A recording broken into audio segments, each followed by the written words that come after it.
Hello mga mommies out there! Welcome back to the Unboxing Mom. This is Chris. Kanina dumating na yung in-order ko noong August 7 kay R. Antonios. And ito yun. So, i-unbox na natin siya. And I'm so excited kasi gagamitin ko siya sa isang araw kasi lalabas ako ng bahay.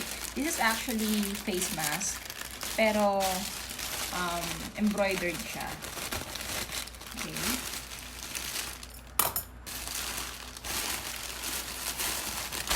Let's see. Bala ko sana laban ko muna siya. So, ito siya. Okay. Umorder ako ng 3 piraso. And, each one costs around 199 pesos. So, peach color to. Peach nga ba or orange? Not sure. Pero tingin ko it's peach. Yung isang order ko naman is green. My favorite color. Green and violet. And the last one is yung black and red. So actually, gusto ko lang nga siya itry eh. Kaya hindi ko pa siya nasa-sanitize, hindi pa siya nalalaba and everything. Pero, try ko na lang din. So let's open the black one. Okay.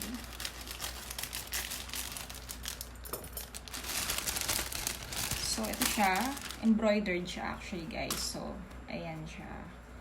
Hindi siya nabubuksan pala sa loob para mamalagyan mo ng para ma-filter siya. So talagang ganito mo lang siya gagamitin. So what I'm gonna do siguro is lalagyan ko na ng mask sa loob.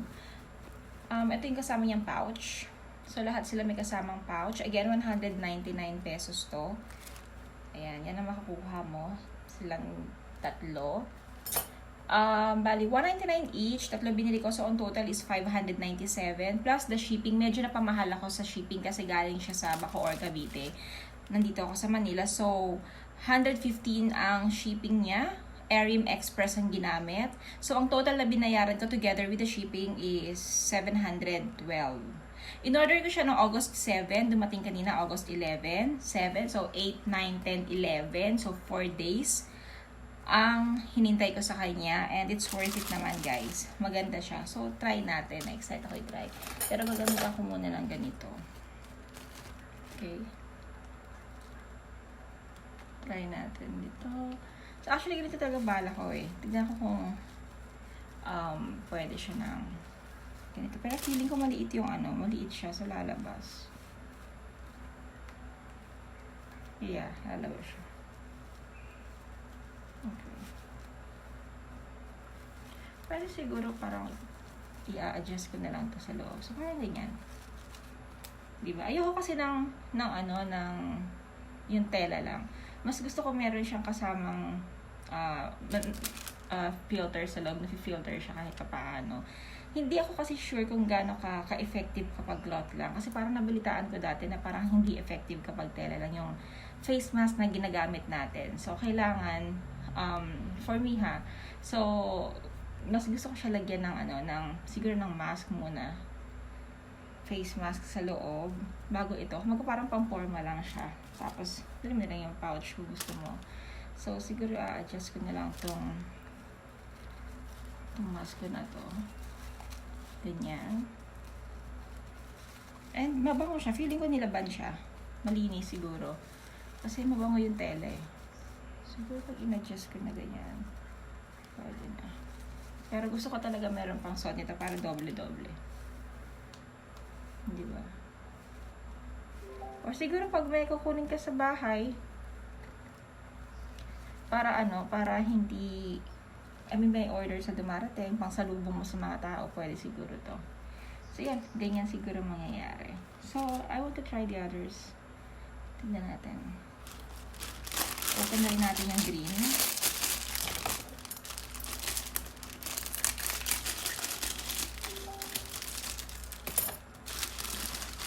Actually, yung peach, para sa anak ko yun eh. Hindi siya para sa akin. So, ito yung green. Okay. Try natin.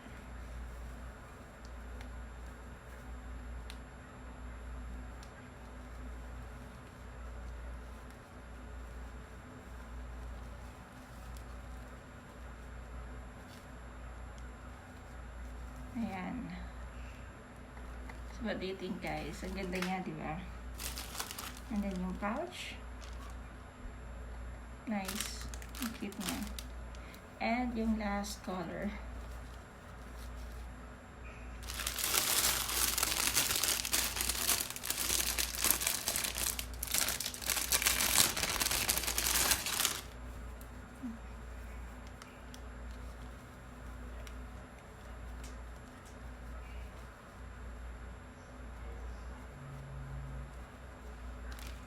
Ayan. And yung pouch niya. So, ayan sila guys. Ang cute nila. Ang ganda. I think favorite ko yung green sa lahat. Green and black talaga. I don't know. Anyway, yun lang. So, thank you for watching. See you next time.